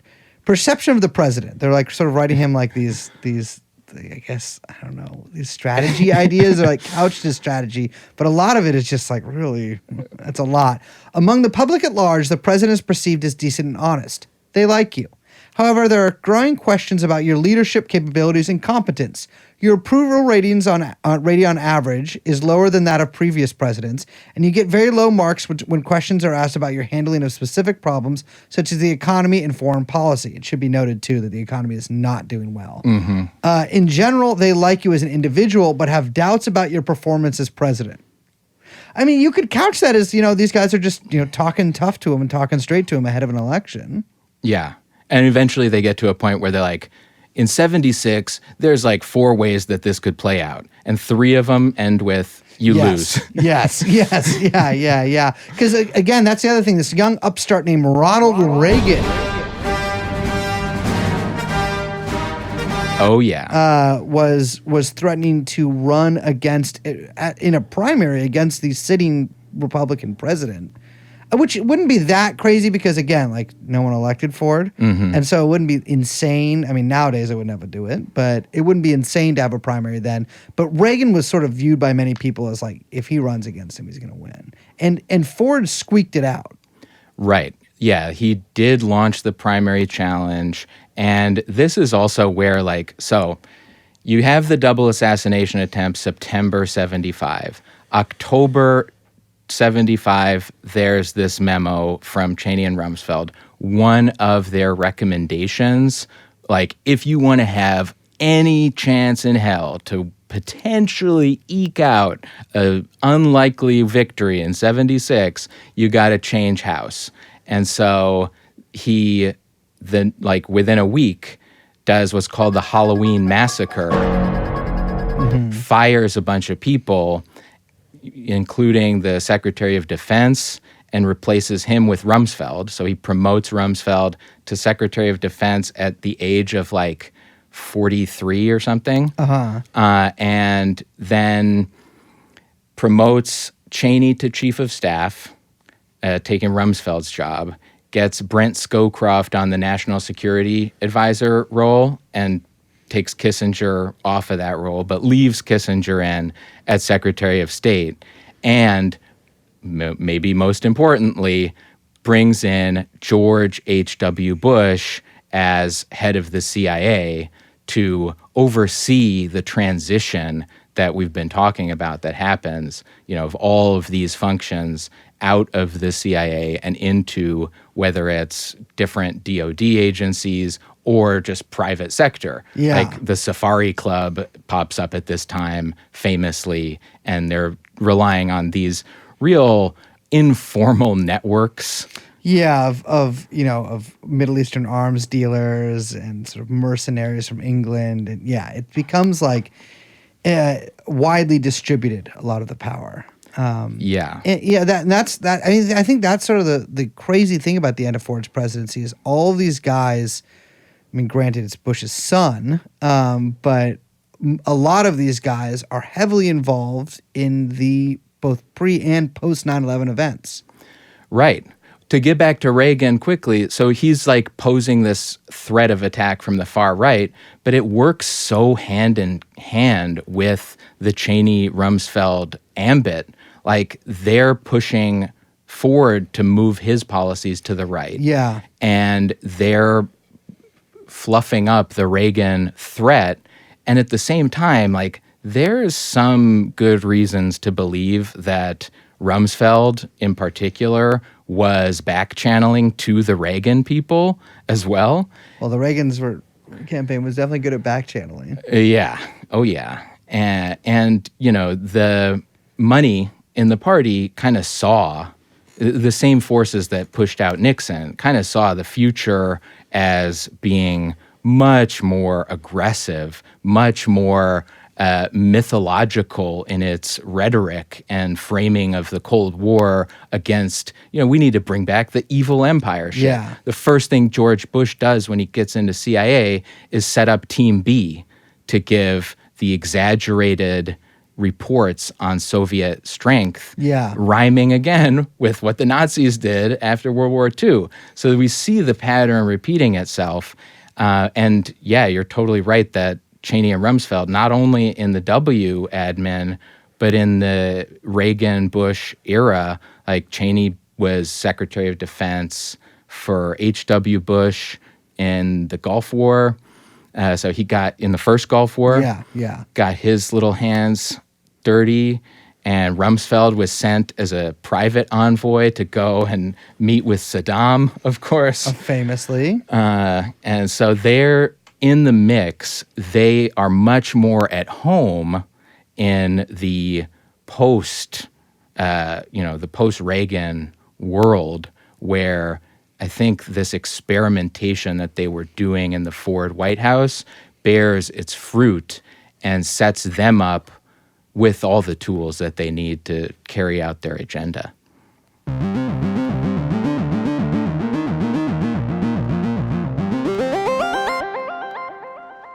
So, of course, Ford famously loses to a peanut farmer from Georgia who doesn't have a drunk wife, but he's got a drunk brother.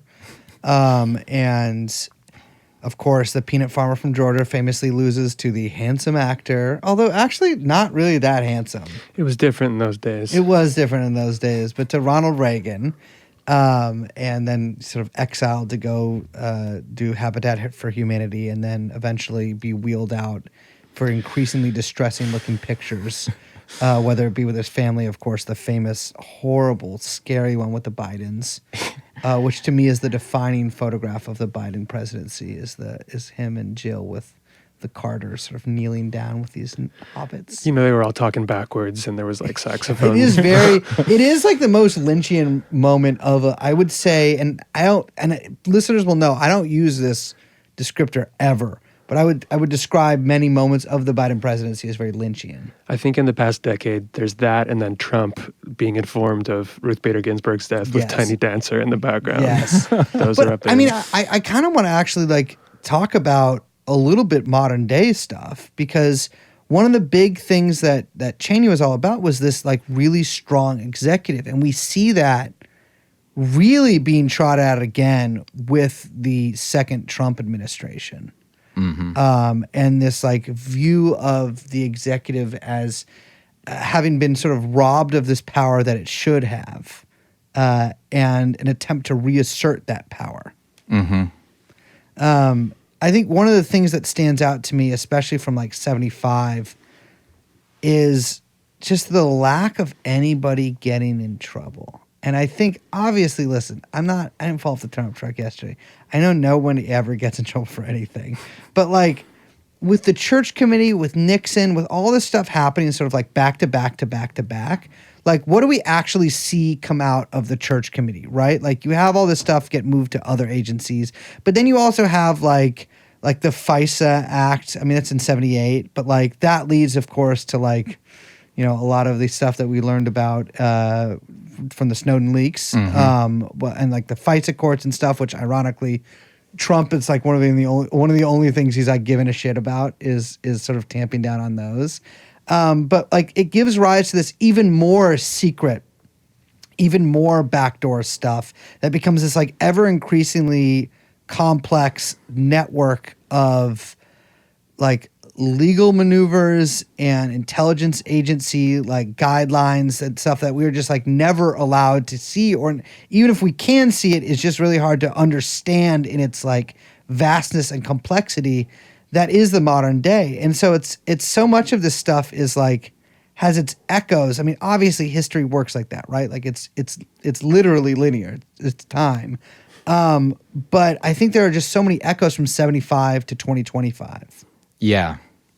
It's spooky, right? It's indicative of not only like a pattern, but of a trap that we, whatever, the democratic public have absolutely no say whatsoever in designing, and I mean, from definitely no ability to get out of it using the old institutional means that are available to us through the electoral system or whatever.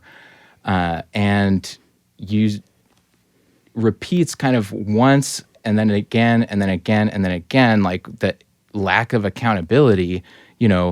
The last one was Nixon, really. Like the last time anybody paid a price for anything was Dick Nixon. And that was a political price. And that's the other thing. Like, it was literally like, I mean, Spiro Agnew technically paid more of a price because he actually had to pay fines. But not that much. Not that much, no. But Nixon, like, he just resigned. Like, he wasn't prosecuted. And like that there was obviously that like Supreme Court decision that was heralded by many about how like, Trump could kind of get away with, or the presidency had a lot of power to get away with a lot of stuff. But like, even with this shit that like, I guarantee Trump's going to pardon himself at the end of his term. Biden pardoning all these like, which I guess makes sense because now there's just a ton of political prosecutions. But like, Biden pardoning a bunch of people at the end of his term. There's just like this culture of impunity. Totally. In Washington. That is like, it makes you sound like a Mother Jones op-ed writer to talk about or whatever, but it is a fucking real thing. And like so much of it, like one can't help but wonder like what would be different if Nixon had been prosecuted? Like if there was precedent for actually prosecuting for somebody who had committed a legal offenses while in the highest office. And you could look at what happened to Iran-Contra, that there were some convictions, not the president, which Reagan, should have been prosecuted even if he did have dementia. I was going to say, he could have gotten out of that by being like, where am I? But I mean, basically confessed to a crime on national TV. He did. Right? Yes. My heart and my best intentions tell me that what I said was the truth. But now I know that it wasn't. It's just amazing. My heart tells me what I said was the truth. I'm always saying that to women. It's the footage is crazy as I'm saying that. But all those other guys, they bring in Barr. Yeah. It's the same cast of characters even.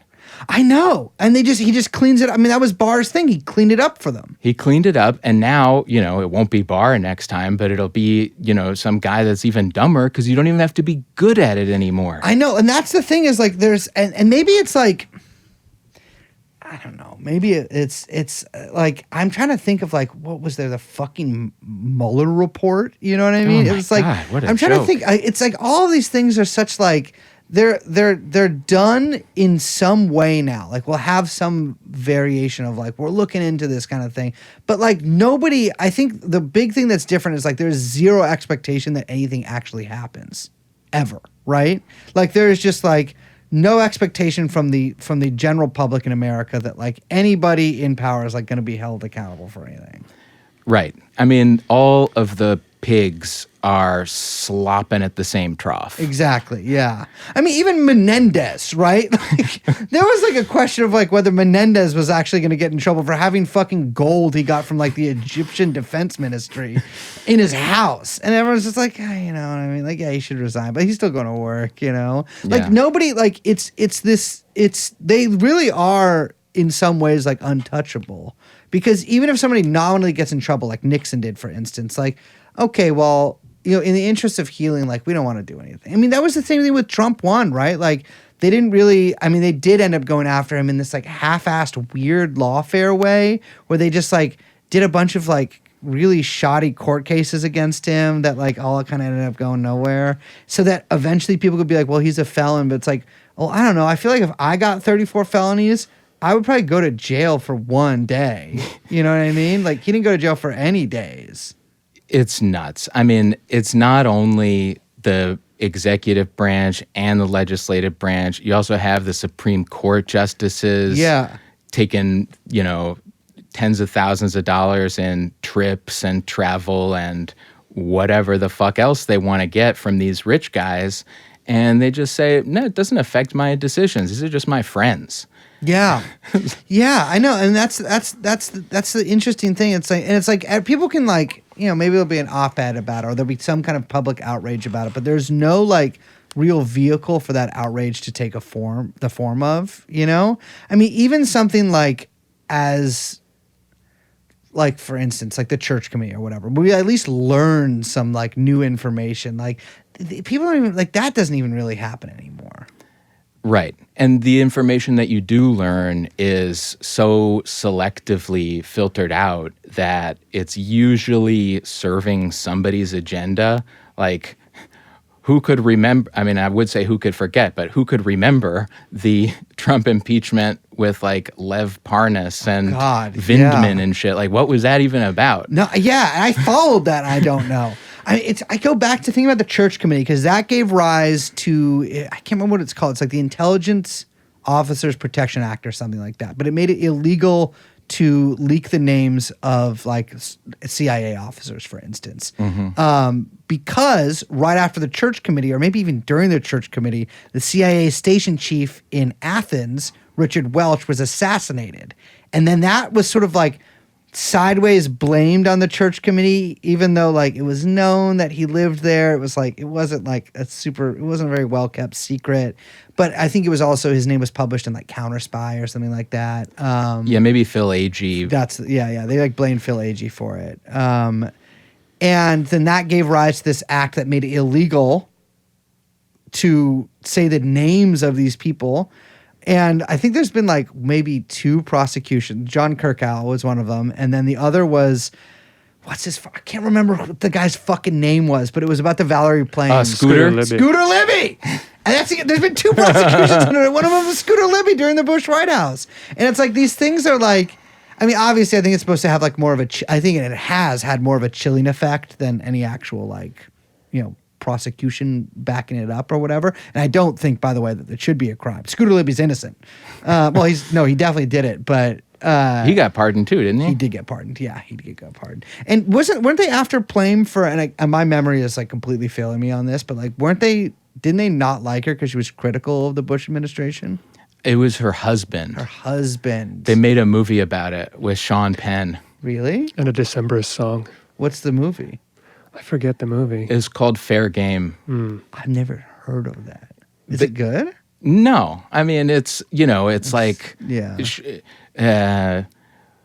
The husband character, he was a State Department guy in Niger. Yeah. And so he was kind of counteracting the yellow cake uranium bullshit. Yeah. And so that's why they retaliated against him by outing his wife's cover. Gotcha. I just think about this, like, man, like, I think it was all, and maybe it was later than 75, but like the Clark Amendment, which cut off U.S. funding to UNITA in Angola. Oh, yeah. Right? The Like, Hughes-Ryan Amendment. which was that one? This was by Leo Ryan R.I.P. to another check on covert funding, or it was like for any operations you need congressional approval or something like that. It was another one of these putting Yeah. a check on intelligence, and of course gets gunned down at the Port Kaituma airstrip in Guyana Yep. by members of People's Temple. I mean, it's so. I don't know. I mean, I talk about it a lot on the show, like how it feels like there's nobody. Like it doesn't feel like there's nobody in charge. It does feel sometimes like there's somebody in charge, but it doesn't feel like there's any check on anybody in charge. And it feels like the people in charge, like there's no.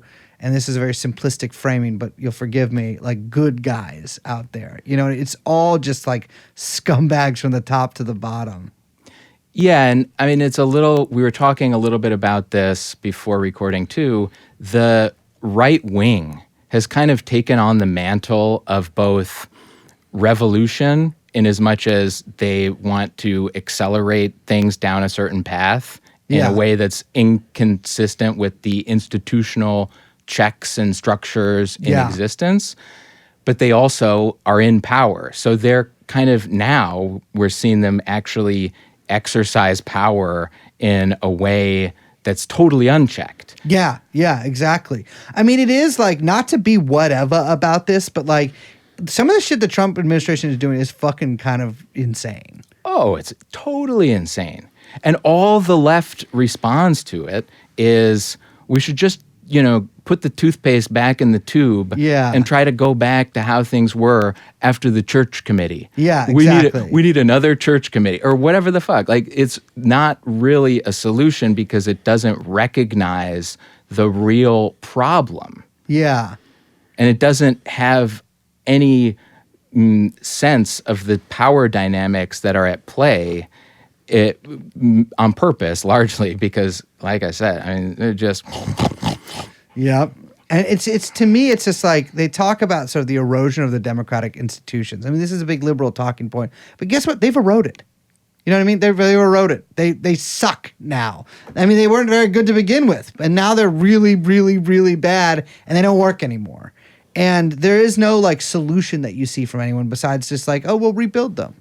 Well, it's like, I don't think that's going to happen at this point because A, there's power there that you could use if you're like a lib who gets into power, which certainly did not really happen that much during the Biden. I mean, they tried to, they tried to get Trump on like the Stormy Daniels shit in New York court. And it's like, that's your like attempt at this. It's dog shit, Right.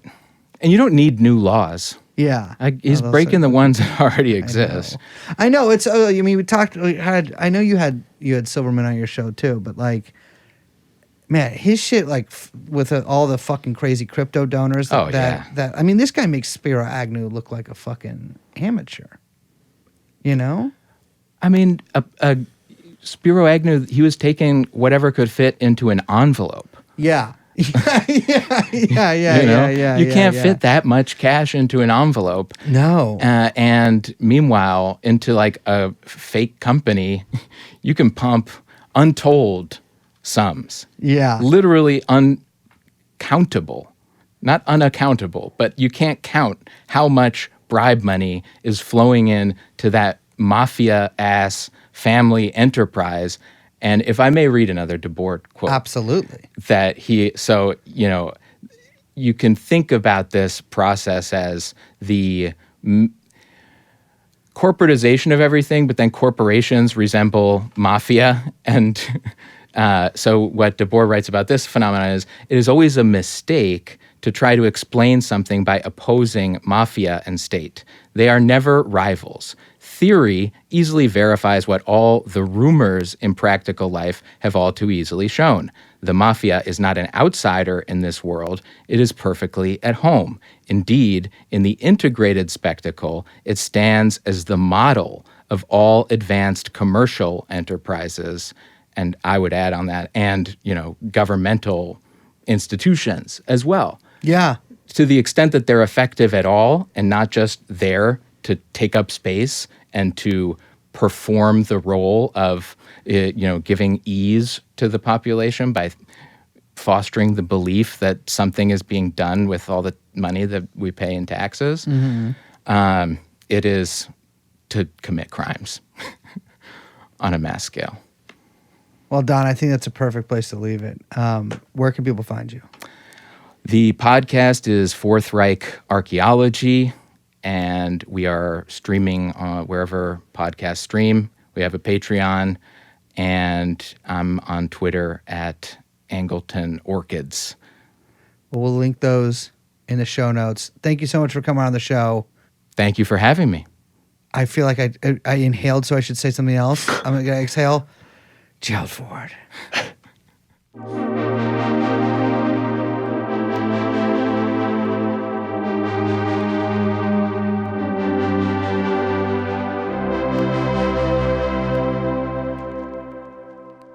All right, it's a nice day. We got to get out of here. Yeah. My name is Bryce. I'm producer Young Chomsky. The show is TrueAnon. We'll see you next time. Wait, let's do it together. 1, 2, 3. Bye-bye. Let's go shoot. Jeffrey Epstein. Let's go shoot. Jeffrey Epstein.